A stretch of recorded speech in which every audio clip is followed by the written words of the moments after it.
Did you guys see that Marjorie Taylor Greene got voted off the island?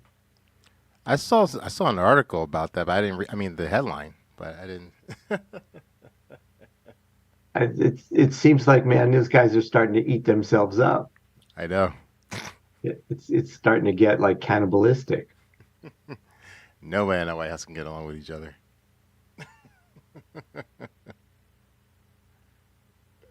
Okay, Greg, you should see it. I do see it. All right, hold on. You're going to hear an echo for a second. I do see it. All right, hold on. You're going to hear an echo for a second. I do see it.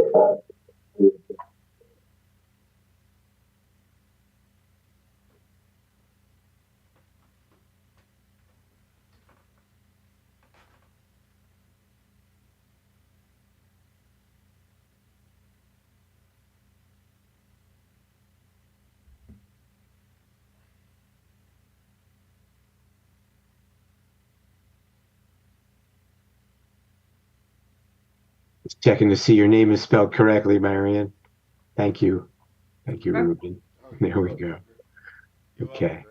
Now just let me share this to about 10 places and we'll get this show on the road, okay?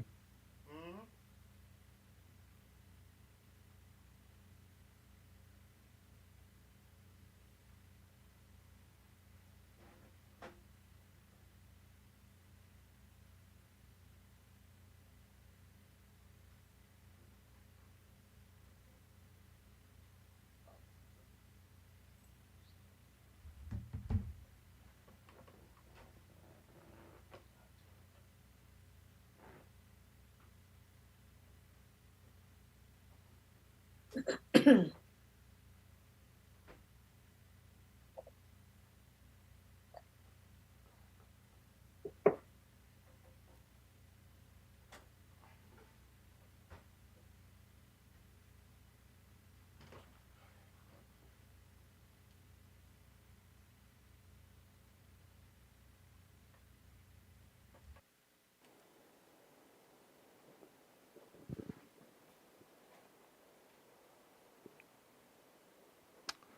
Oh, okay. I'm gonna play Mozart while we're doing it.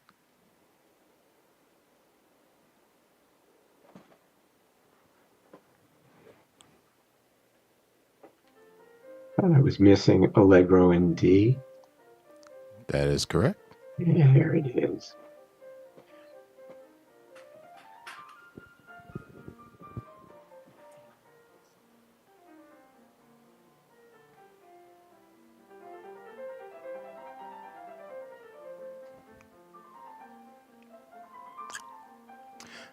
Oh, Marianne, I do apologize. I'm Ruben. I'm engineering this show from our studios in Hamilton, New Jersey. Nice to meet you, Nice to Ruben. meet you. I do apologize. I forgot to introduce myself. No worries. I kind of figured that.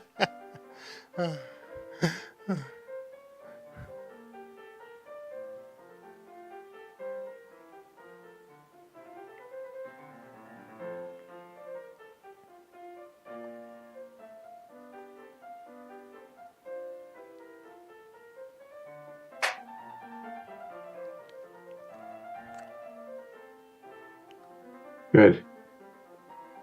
Good, good, good, good, good.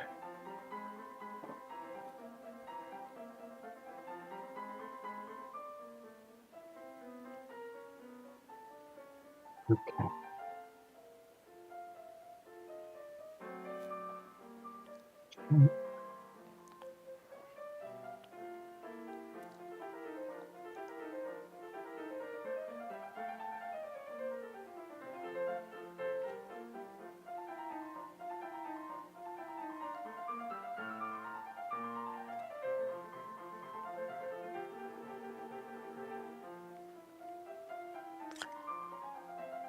Okay, whenever you're ready, Ruben. Okay, hold tight.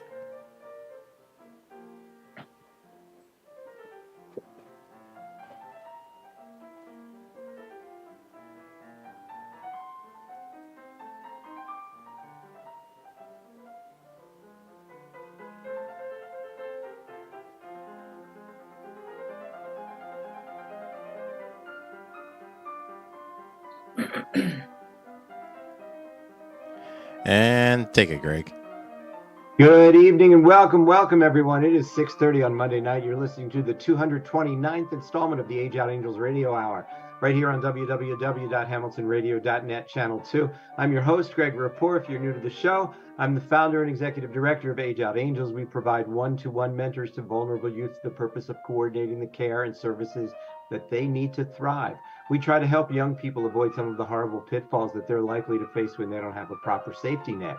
And this program is brought to you every week at the same time, courtesy of Doc G, William Saunders, Ruben Rodriguez, and all the fine people here at Hamilton Radio who allow us to use this airtime. Ruben is on the big board tonight. Robin is producing. So good to have both of you with me as always. And so good to have all of you listening from your computers and your cars all around New Jersey, around the country, and even beyond. Now, please take a moment. If you're looking at us on Facebook or YouTube, and hit all the buttons for us. We need you to like and subscribe and share. What we're going to talk about tonight is relevant to everyone in your world. In fact, I promise this, I make this promise. This will impact you directly. After this show tonight, you personally will never be the same. And I promise you, this topic applies to everyone, every geographic region, everywhere. It needs to be shared. And you know that's true. You know, if you want to know the truth about child welfare and community betterment, this is where you have to come to get the whole truth. I promise this will not be on the nightly news tonight. Not tonight.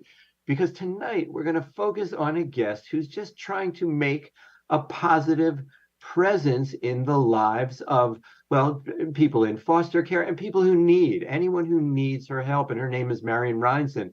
She's the executive director of an organization called Eating for Your Health.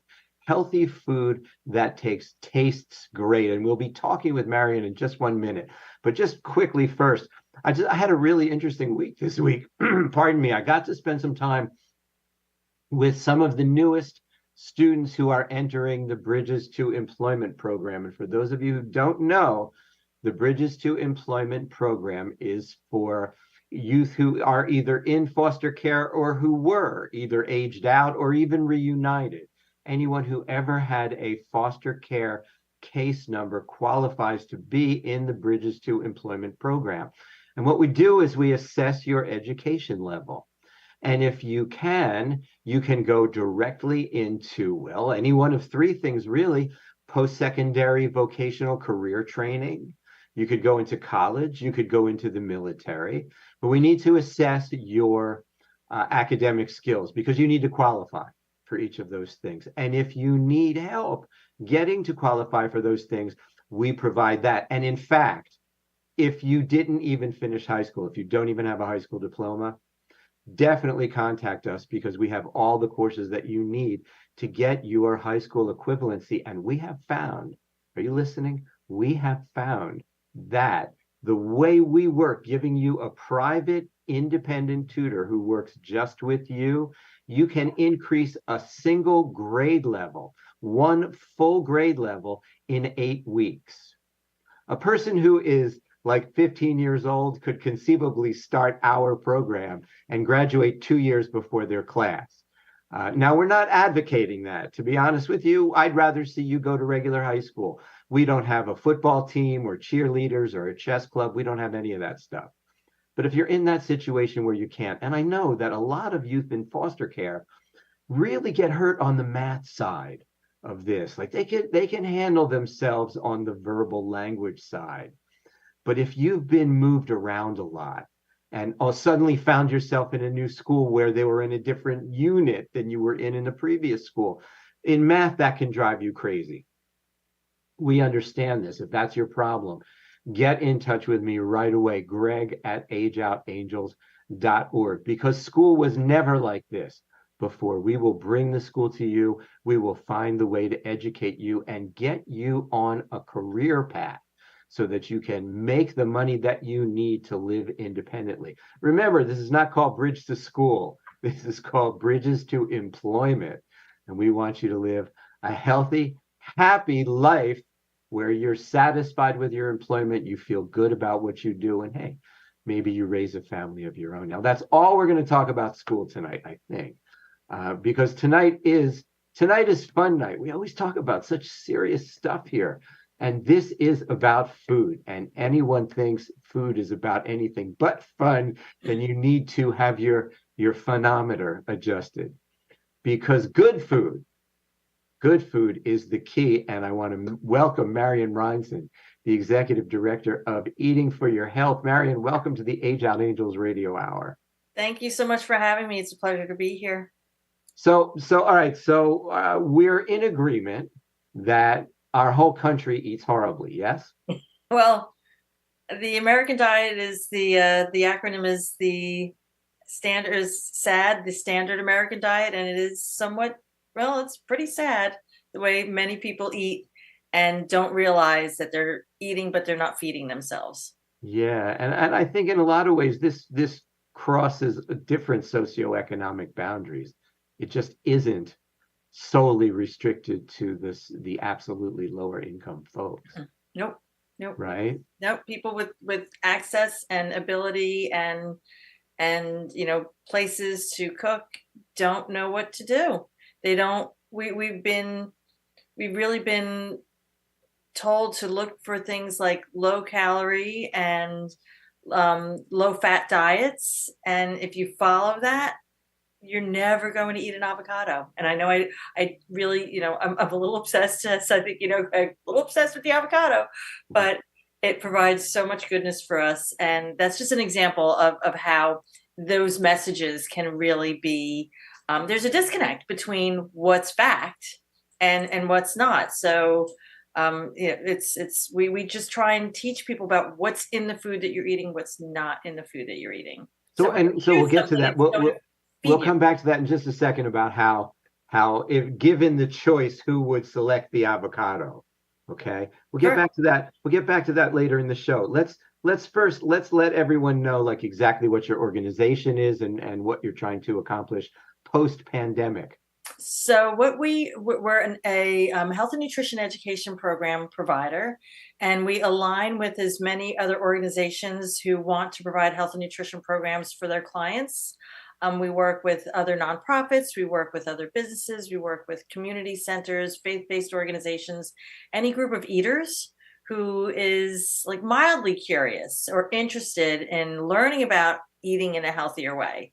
So we try whenever we can to meet, cook, eat, and learn together, because nothing works better than actually tasting your way to healthy food. So whenever we can, we try and cook and at least have a tasting, because it has to be delicious. Nobody can eat it if it's not delicious. It has to be delicious. When you're talking about healthy food being delicious, to me, that means spices. Sure. And herbs and freshness. Yeah. Yeah. So it's starting with the ingredients that actually are wholesome and healthful, right? That actually have the building blocks that we need, which is our proteins and our fats and our sugars and our carbs, but whole food ingredients food that you can recognize where it came from. Mm-hmm. It looks somewhat close to how it appeared in nature, which is why oatmeal is such a great breakfast option. It's a whole grain. People are like, what do I do about the cereals? It's like, well, don't eat them if you have another option. And then oatmeal is a really great other option. Overnight oats, easy, can be delicious and nutritious and affordable. The thing is, I wonder if people know this. But apparently in 1999, there was a big meeting.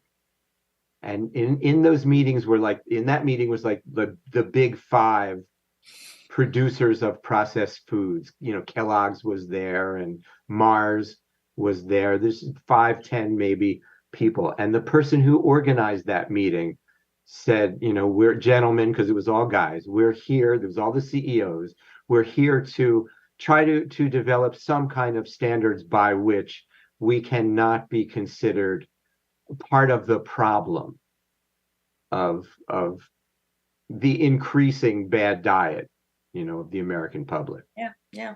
And that was in 1999. And after he said that, someone from one of the really big companies got up and said, essentially, not in these words, but essentially, he said, "Are you out of your mind?" And then everyone got up and left. Wow. And since then, and since then, all you've been seeing is more and more sugar and more fat going into breakfast cereals. Sure. How do you tell a child no? Well, it's how they're raised. It's what they see. It's the behavior that you model, right? Um, I know, just as a parent myself, I didn't buy those sugary cereals. If they had them, it was for a treat that was really like, just right up there with candy and cookies. Yeah. So all right. So let's say we're trying to wean a, teenager Hmm. off of Count Chocula. Sure. Okay. And I mean, just the name, just the thought of it makes me chuckle. And on to oatmeal. So what we talk about is what your body needs as a human, how humans are supposed to eat. So I mean, as we believe that people want to do the right thing for themselves. And we've been told that breakfast cereals are fortified with 8 essential vitamins, right? And like there's all this information that is flying out at us about the nutritional value of these products, but it really isn't true. Wonder Bread. So, Wonder right. Bread. Remember Well, and Wonder Bread? white flours, white sugars, these trans fats and highly processed fats are really cheap. So these big businesses are making a lot of money on you spending money on food that's not feeding you. And you take the soda companies, the beverage companies. It's chemicals and it's sugar and it's water that you don't want to get me started with who owns our water, but it's not feeding you. So if we look at we share about how humans are supposed to eat what we used to eat before there were processed foods, and it was whole food ingredients, and in those ingredients are the micronutrients and macronutrients that we need to fuel our cells in our body and our brain. So we do know one thing though, is that you can't push a rope. So if you have somebody who does not want to learn about ways to better fuel their bodies and their brains, they're not ready for the message. But if somebody's mildly curious and you just ask them to look at the ingredients that's in that food and how many of those ingredients are not recognizable as food, and your body doesn't know what to do with them, is that what you want to do? And we also talk to people about honoring their bodies and their brains by fueling it with nutritious food. And we know that change is hard too. So we ask people just make a small change, right? If you're going to have that Count Chocula, maybe have it for a snack at some point, but start with your day with something that's going to be fueling you in a better way. And the rest of the world doesn't really eat breakfast the way that we eat here in the US. They don't eat all these carbs and sugars and little X's and O's and colorful little things that are that are cereal. They eat real food. I They eat don't have leftovers pastries for loaded breakfast with all the time. cream. And seriously, in France, they don't have like pastries loaded with cream that have been sitting in the refrigerator in butter for 3 days. Well, their flour is different than ours. Our flour is banned in Europe. So No, seriously? seriously, No, no, seriously. I've not heard this before. Yes. So the flour that we use here in the US is banned in Europe. So if you just even start with your basic ingredients, right? Yes, of course, people, French pastries are amazing, but people are walking everywhere and they're eating whole food and they have gardens in their backyard. And so they're eating these pastries, but the rest of the day they're eating whole food ingredients and they're better ingredients. And so many of the additives that we use that our food manufacturers use are banned in European countries.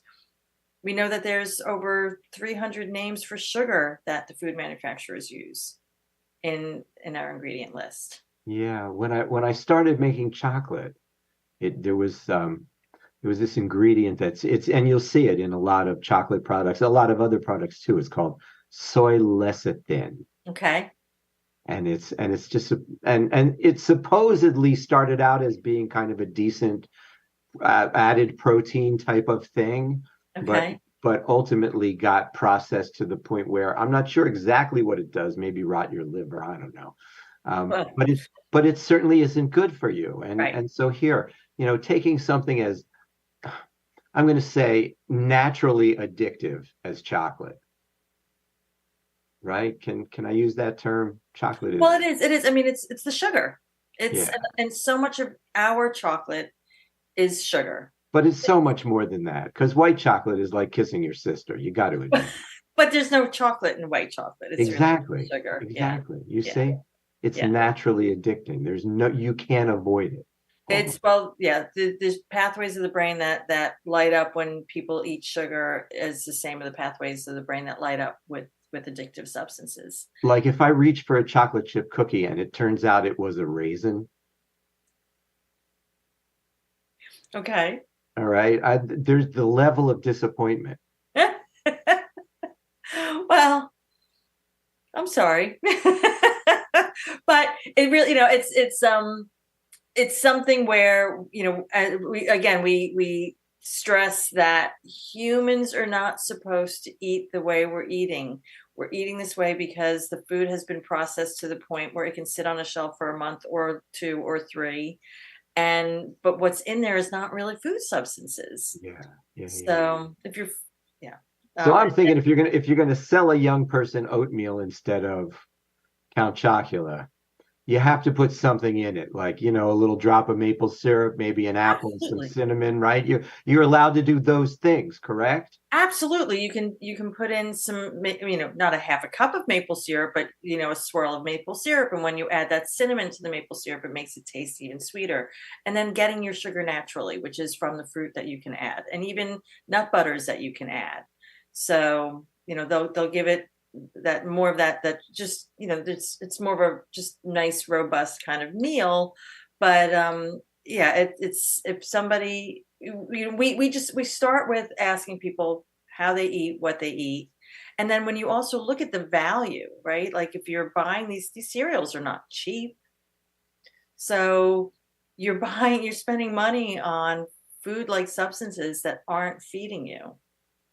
And and then when you at most every room that we walk into, we ask how many people in the room have been impacted, or somebody they know and or love and care for has been impacted by type 2 diabetes. And it's always at least a third of the room, often it's half or more. So again, we think that people are, they want to do the right thing, they just may not necessarily know what to do. But they know that they don't want that disease. I They think, yeah, I think that's a very safe assumption there, because when you get that type 2 diabetes diagnosis, things just got serious, Yeah, right? yeah. And so I mean, it's safe to assume that at that moment the person says, "Boy, I want to change, but I have no idea how." No idea how, and the Yeah, doctor will hand them a bunch of pamphlets and say, "This is what you need to do. See yeah. you in a couple of weeks." And we're here. That's what we do. And that's where we just start talking to people about seeing food for what it is So and looking at those ingredients.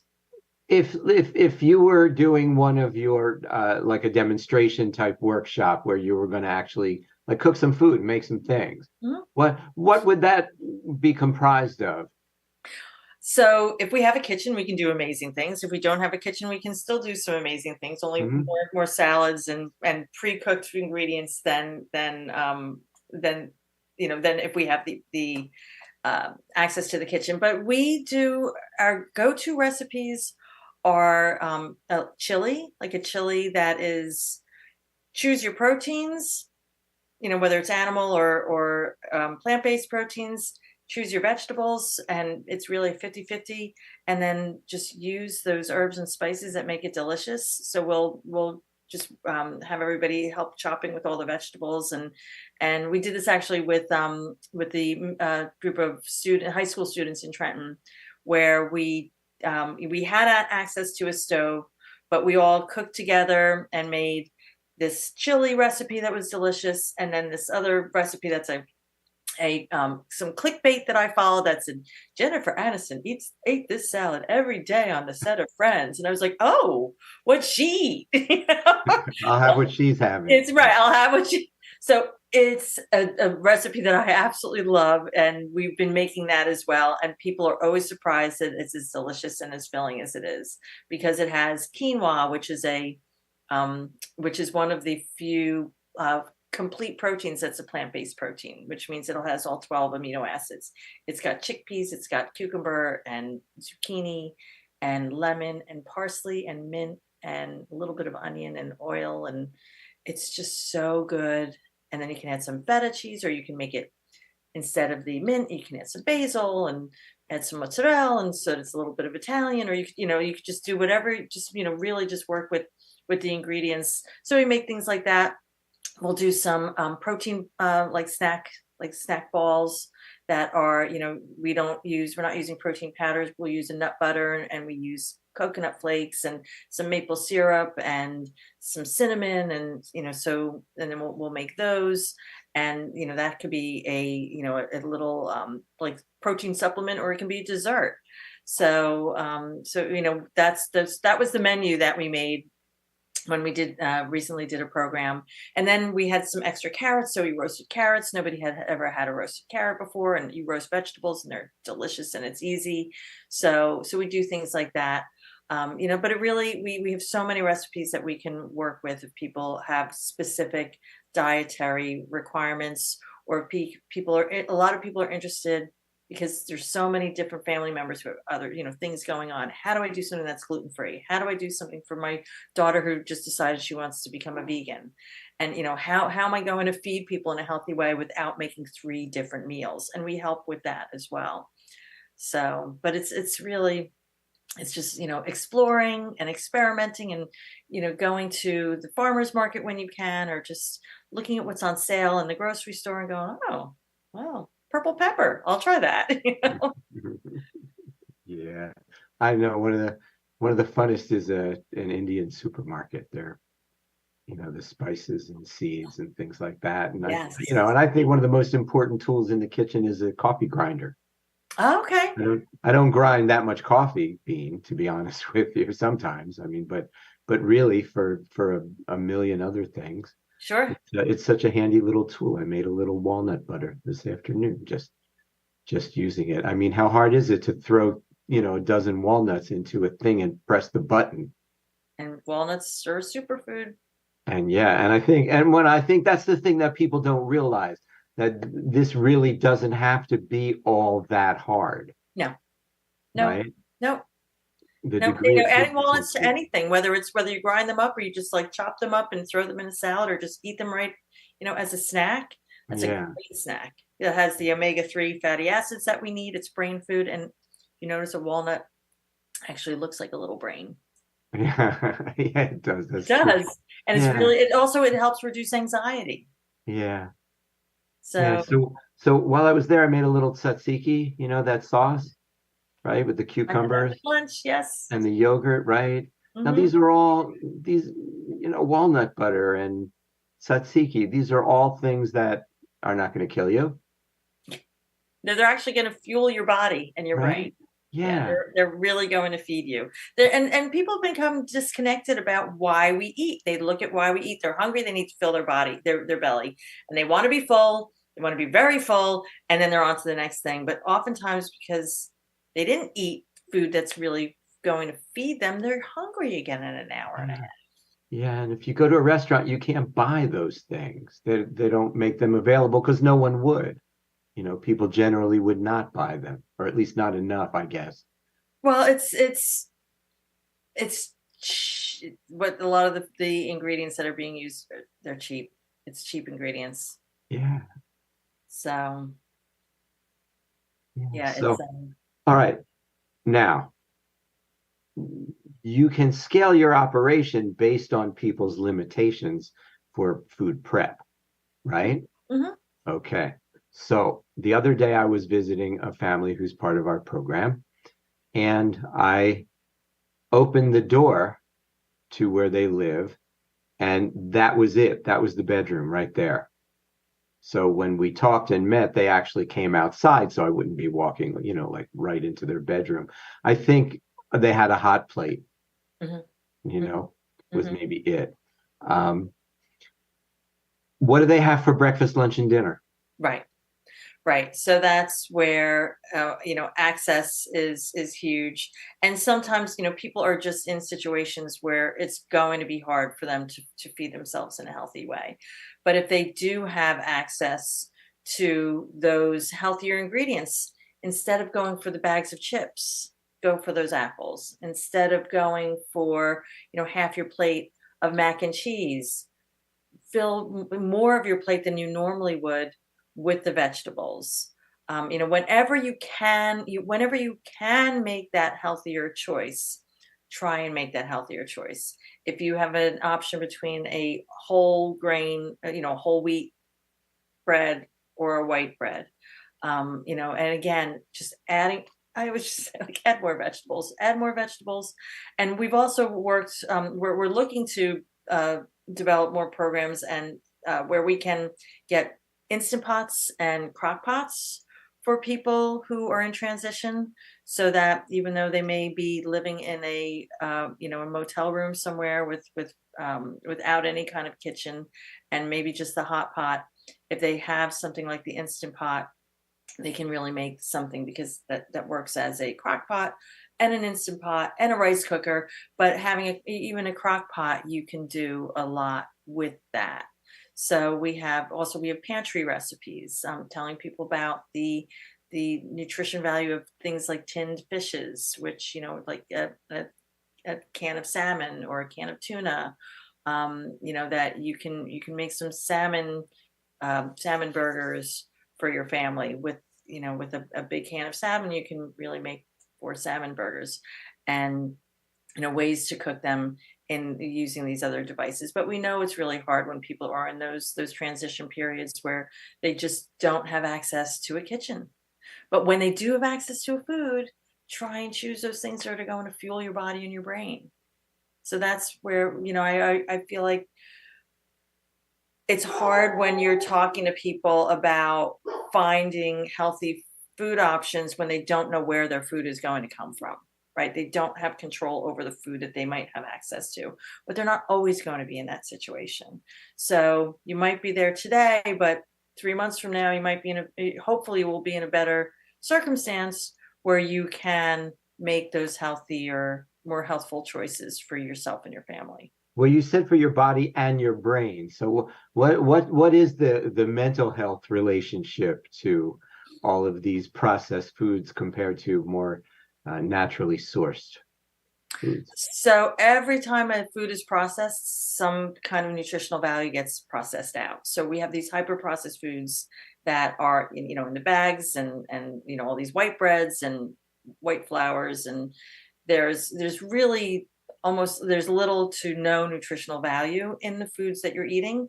But when you eat them, there's usually sugar, and our bodies need sugar. The humans, everything, if you were to look at no processed foods, even the whole food ingredients, they do break down into all carbs, which is your carbs and sugars, which is all of your plants, and all of your starches are all carbs, and they all have some amount of sugar in them. So our brain, when we put food in our bodies that it tastes sweet, and or is that those processed sugars, our brain's like, "Ooh, I'm getting fed." So it's waiting to get the nutrition that comes from eating those foods that normally would have sugar but also have nutrition, so that when it doesn't get it, it tells you to eat again, because you just ate, but it didn't get anything that it needs. It did not get the protein that needs. It didn't get the healthy fats. It didn't get the complex carbs that takes time to go through your digestive system. So it's telling you to eat again. And if you continue to fuel your body and your brain with food that is not providing any real nutrition, your brain starts to get anxious because it's not getting what it needs.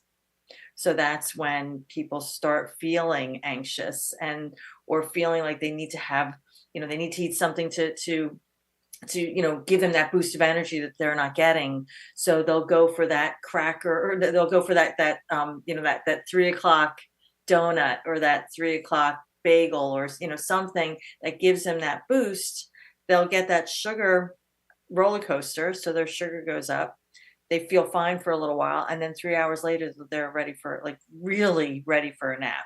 And that's, your brain is just, your body is responding to the sugar and the insulin, and then your blood sugar drops, and your brain is saying, whoa, your blood sugar is low, you have to eat again. So it's a cycle that occurs, with your brain just looking for the food that's going to fuel it, and when it doesn't get it, it tells you to eat again.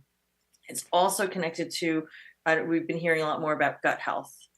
So your microbiome starts from your mouth to your anus and touches every single organ in your body. So if your gut's not healthy, the organs all along your gut can be impacted and respond in an unhealthy way, because your gut is not healthy, and your brain is one of those organs.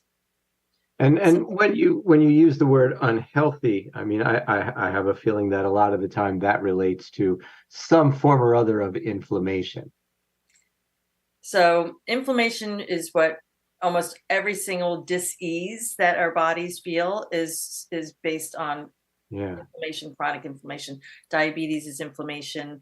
A lot of people call Alzheimer's type 3 diabetes. It's really, we talk about the chronic inflammation, not the inflammation that occurs when you stub your toe. Right.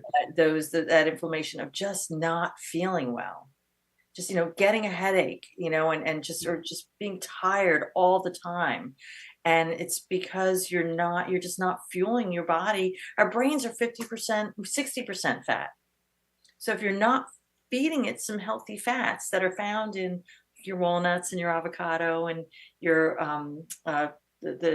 fatty fish, like the salmon and the sardines and other tin fishes, it's your brain is just constantly looking for that fuel, and you're hungry all the time, you're tired all the time, and people are just become sick and tired of feeling sick and tired.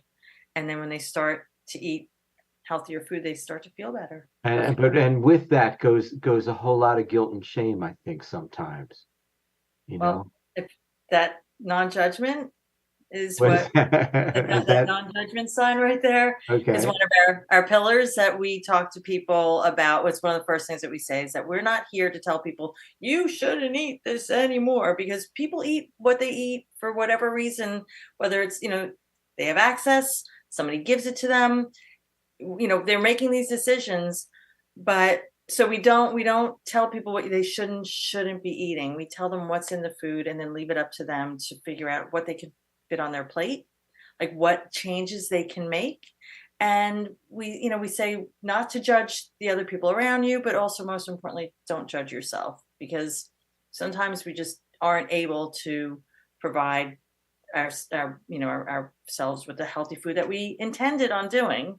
And a lot of times it just happens by accident, where you didn't realize how much sugar is in this little healthy cup of yogurt. But when people start to get sick, that's when they really want answers. Yeah, it's that type 2 diabetes diagnosis that is like this gigantic wake-up call, and you got to start to figure things out. See, the thing is that people are so cruel. They really are. If you show up to your bowling banquet at an Italian restaurant with a Tupperware with this amazing cauliflower concoction that you've made, that nobody else at the table has any idea that you've used smoked paprika and it actually tastes like barbecue. Right. Better than anything else that they're going to serve you at that Italian restaurant. Not to say Italian food's bad. It's just, it's the difference between commercial food, and people are going to be right down your throat like it was middle school. They can be, and that's where we know that's where we like to provide people with the support that they need as well. Where when people have made that decision to eat in a healthier way, then sometimes it means eating before you go. If you have to eat what you can before you go, because there's really nothing going to be there that is going to fuel you. And if you were to, let's say, bring something like that, and people are like, oh, you can't eat this, it's just pizza. Or you can't eat that, it's just a bagel. I tell people to say, it doesn't agree with me. Like that, I can't eat that food, it doesn't agree with me. And that's a lot different than saying, I can't eat that because it's not good for me, which means I'm also saying it's not good for you. Right. I'm just saying, using I statements and saying, I can't eat it, it doesn't agree with me. And who's going to argue with you about that? Yeah, seriously. No, seriously, eat it. No, come on, get sick for us. We'll watch. Right. I mean, Yeah. it really, like, people, we know, and people, eating is a social event, and it's an emotional, people, their emotional ties to this. This is my mother's recipe of this cheesecake. It is the most amazing thing, right? So maybe have a smidge instead of a full portion, right? Or if you do eat that full portion, just enjoy it and really savor it, and then say, tomorrow I'm going to do better. But see, that gets me to the thing about this that I think makes me the craziest, and that is the purposeful, addictive ingredients that are put into this food. Like, we're asking a child who clearly doesn't have the perspective to overcome chemicals. I'm referencing all the Michael Pollan books now, right? Where he said that something like, there was, I don't know, this University of Indiana or some school in Indiana where 98% of the graduates of their food science program got jobs at 6 figures right out of college. And the 2% who didn't just went on to grad school, so they couldn't be hired. So the demand for this, like, you could see the effort being placed towards making the worst things for you highly addictive. Mm-hmm. That effort is as strong as the effort for steroids to be used by athletes hidden so that they can't be detected. I mean, that's how strong that Yeah. push is. Yeah, these foods are engineered for the crunch and the sweet, and to trigger that addiction in your brain, so that you crave it, you crave it, you crave it more.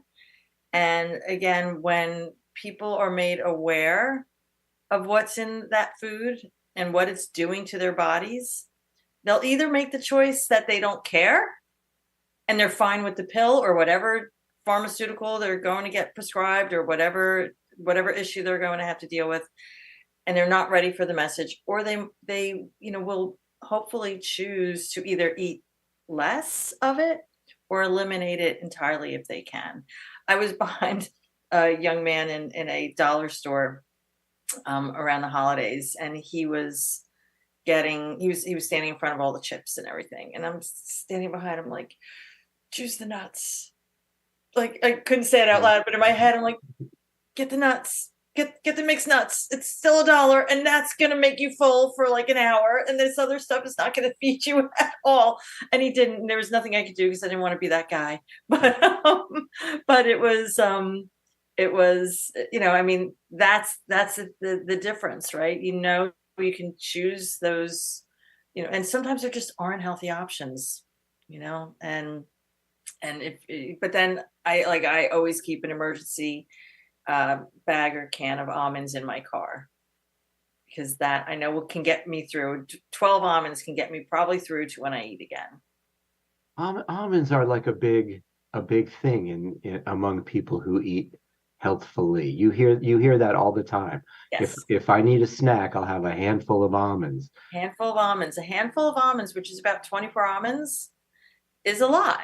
Yeah. And there's protein, there's fiber, and there's calcium in almonds, and there's a lot of other things too. But that's one of those superfoods that is also easy to keep in a bag or in your car, or just accessible. But it really will fill you. A lot of different nuts and seeds, which is what humans used to eat a lot of. We don't, we didn't eat so much animal protein. We ate a lot of nuts and seeds and plants. and that keeps you full. The fiber that comes and the protein that comes from those nuts and seeds really does feed you, and all the different other micronutrients that come with it. How are you at different kinds of like ethnic cooking? Like, for example, if I want people to love vegetables, I'll head more towards like the Indian or Chinese side because I believe that they know better what to do with the vegetable than anyone in the world. What are your thoughts on that? I really feel like different cultures have different slants on the ingredients that they use. I think that we all, even within different cultures, you'll see people who are using many more carbs in their, much more rice or much more pasta or much more potatoes than the actual vegetables. But I find that every culture has those recipes that are those special ingredients, certain greens that people use, but they don't always consider it as that being the star of the dish, right?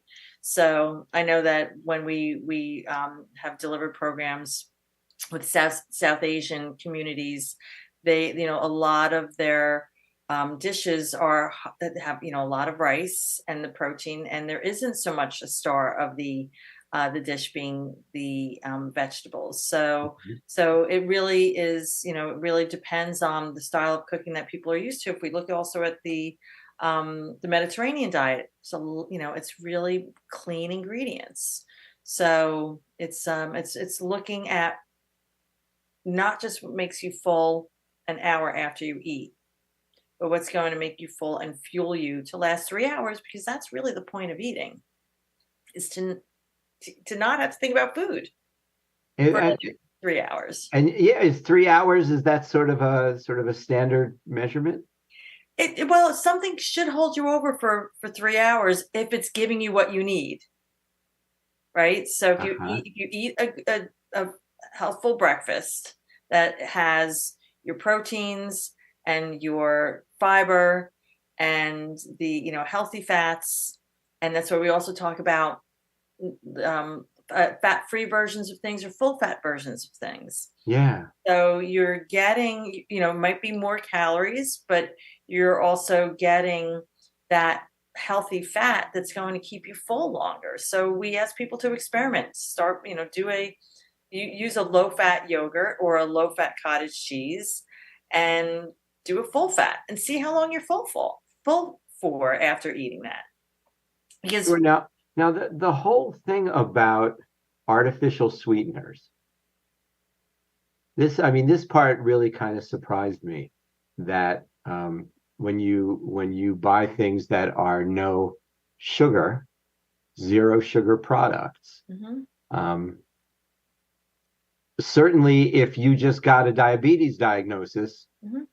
right? And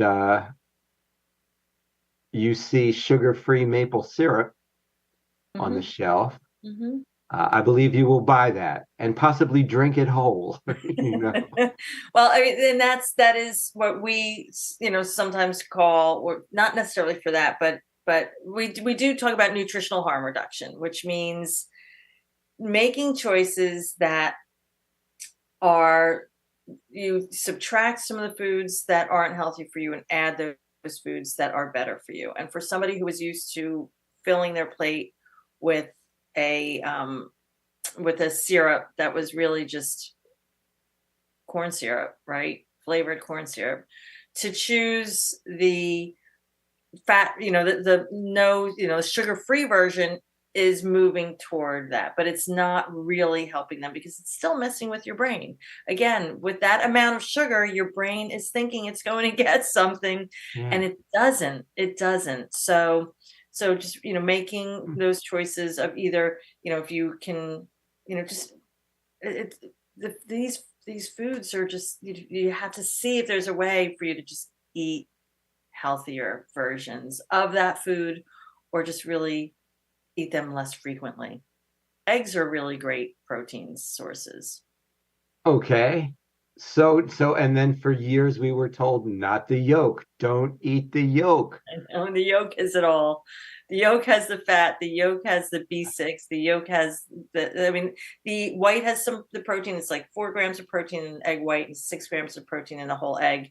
But it also is giving you selenium, which is really good for your immune system. And, it's also going to make you feel full longer. So eat the yolk? Eat the whole egg. Oh, okay. Eat the whole egg. Yeah. Yeah. And see, if you were an egg white person, one morning have your egg white dish, next morning do a whole egg dish, and see when you're hungry again. Yeah, eggs. Well, eggs are in the group of foods that I think of as good places to hide vegetables. Yeah. So we actually had somebody who took one of our programs, which is the Healthy Eating Challenge. So for 10 days, you eat different foods every 2 days. So you start out the first 2 days, you eat whatever your first meal of the day was that you normally eat. And then the next 2 days, you're eating an egg, either egg or a tofu scramble, which has vegetables in it. And then the next day, you're eating chili, which is either a vegan chili or, a regular animal protein based chili. And then you have like a high fiber muffin and oatmeal. And then the last day, it's either chia seed pudding or last 2 days, chia seed pudding or a shake, right? A smoothie. Mm-hmm. And you look at, how do you feel? What is your level of energy? What is your level of focus? How long is it until you're hungry again? And we had somebody who came to the program just really mildly curious about what this was all about, but he was hungry all the time, hungry and tired all the time.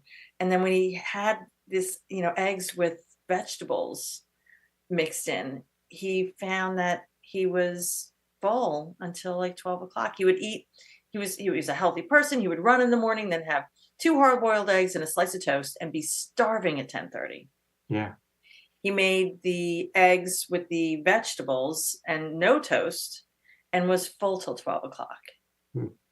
And he started looking at the other food that he was having. He would have cheese and crackers on a Saturday afternoon and be asleep by 3:30 because the carbs were just making him crash. He changed, instead of the cheese and crackers, he had some cheese and fruit, or he had some cheese and vegetables. And he wasn't exhausted. So it's, the food that is, again, void of any kind of real nutritional value is going to make your body just tired and anxious. And there's a lot of people who have been able to turn around their health, whether it's their state of their mental health or their physical health, by just starting to eat in a healthier way with whole food ingredients. Absolutely. Listen, I want you to hang with me for the next few minutes, okay? Because Sure. I got to read this article to everybody. This sort of looks at what we've been talking about, but from a more severely emotional point of view. It was actually an article in the LA Times by a lady named Priya Fielding Singh from 2018. This is from 2018.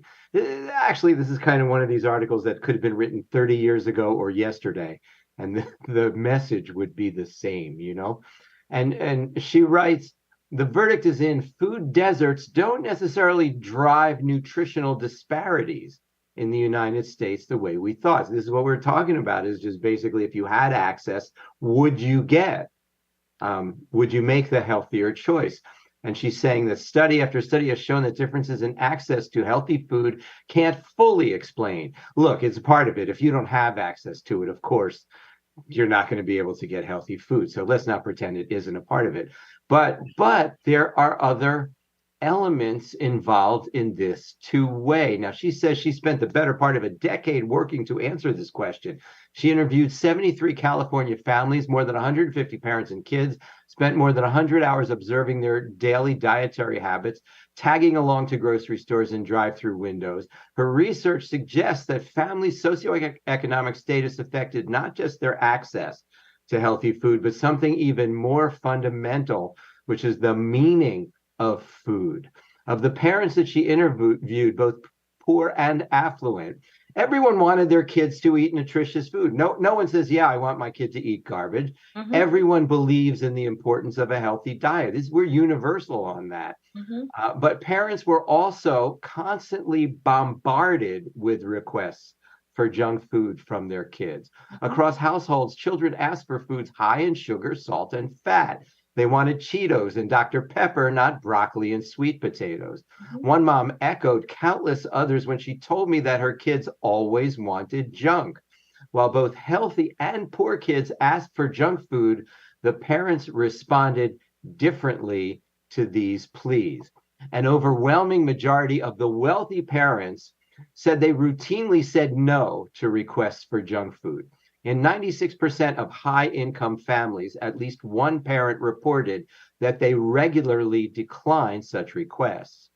Parents from poor families, however, almost always said yes to junk food. Only 13% of low-income families had a parent that reported regularly declining their kids' requests. One reason for this disparity is that kids' food requests meant drastically different things to the parents of the different socioeconomic groups. For parents raising their kids in poverty, having to say no was part of daily life. Their financial circumstances forced them to deny their children's requests. Oh, for a new pair of Nikes or a trip to Disneyland. Yeah, all the time. They said no 20 times a minute. This wasn't tough for the kids alone. It also left the poor parents feeling guilty and inadequate. Now, next to all the things poor parents truly couldn't afford, junk food was something they could often just say yes to. Poor parents told her that they could almost always scrounge up $1 to buy their kids a can of soda or a bag of chips. So when poor parents could afford to oblige such requests, they did. Honoring requests for junk food allowed poor parents to show their children that they loved them, heard them, and could meet their needs. As one low-income single mother told her, this is a quote, "They want it, they'll get it, one day they'll know. They'll know I love them, that's all that matters." Junk food purchases not only brought smiles to kids' faces, but also gave parents something equally vital, a sense of worth and competence as parents in an environment where those feelings were constantly jeopardized. Wow. And in a lot of poor, economically disadvantaged communities, there are places to get fast food and junk food right around the corner. And we've been told that they're a value meal, right? So you get a toy surprise inside. Yeah, but it's a value meal, and it's not. But it's definitely there's not an easy answer when you also have people who are working or have children that they're taking care of, and any parent knows that there's always something that you're going to have to pay attention to, and it can be a lot easier to just, like you said, just say yes and give in to those requests. And it's something that it takes time. Change like this, which is long-term behavior change, takes time. And it can start with an apple at a time or an oatmeal at a time. But we know that people don't make these changes overnight.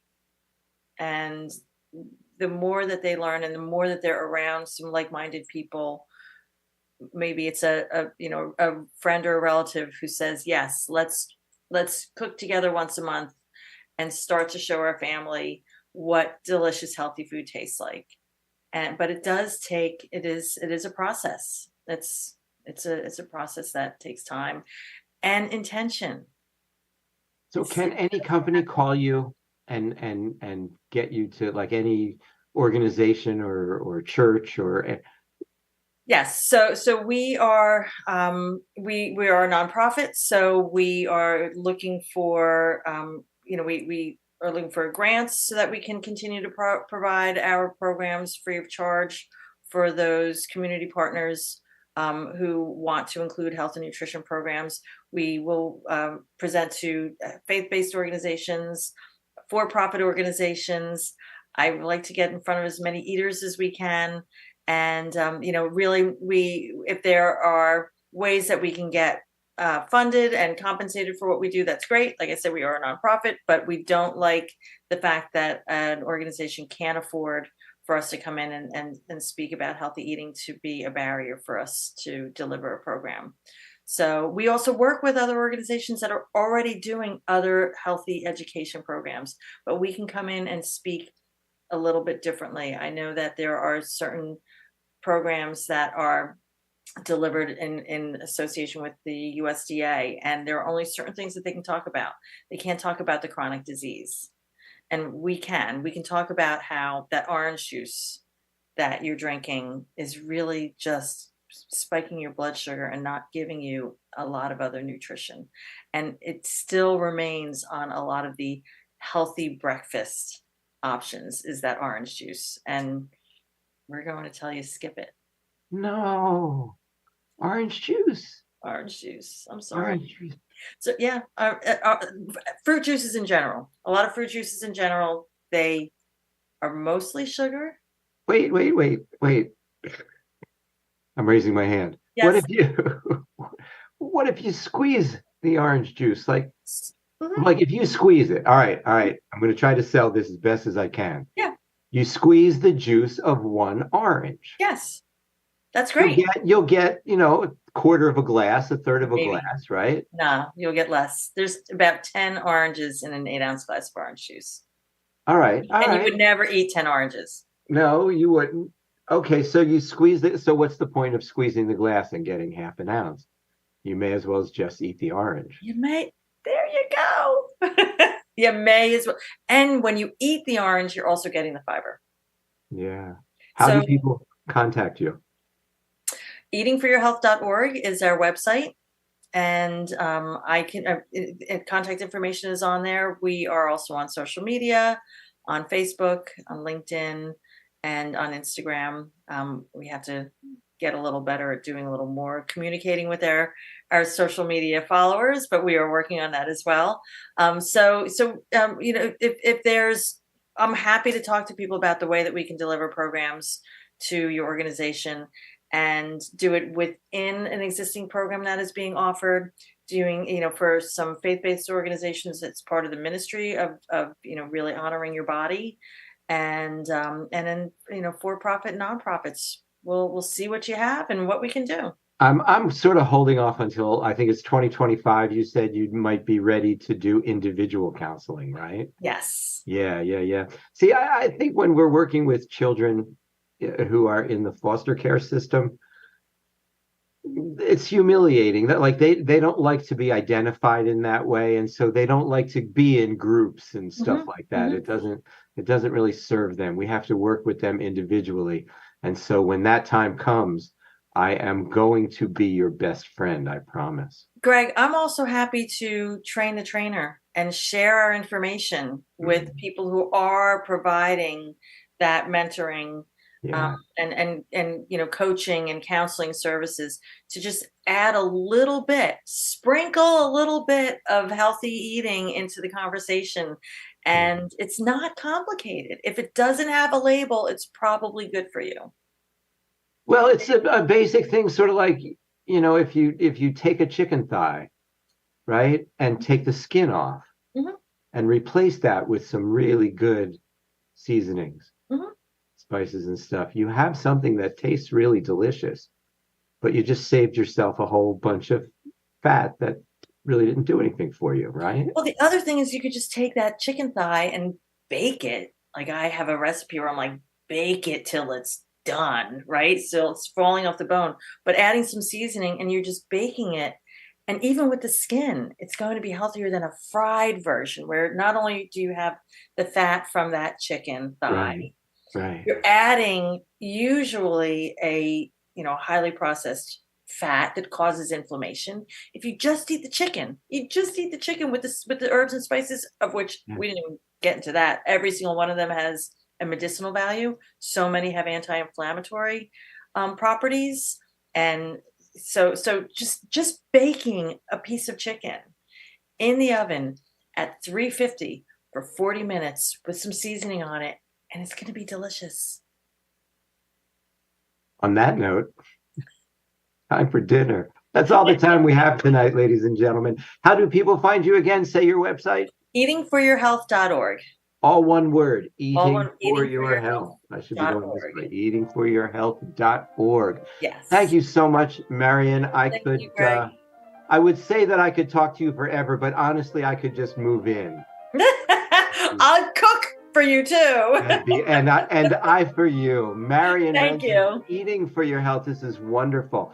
Thank you so much for listening at home, all of you. I hope you found that this really can turn your life around. I was telling you the truth in the beginning of this show. If you listen to this very carefully, you really can make a huge difference in your life and in the lives of all the people around you.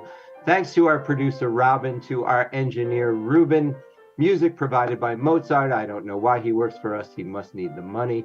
Stay safe, everybody. Until next time, remember, it's only Monday, so there's still plenty of time to make this the best week ever. Good night, everybody.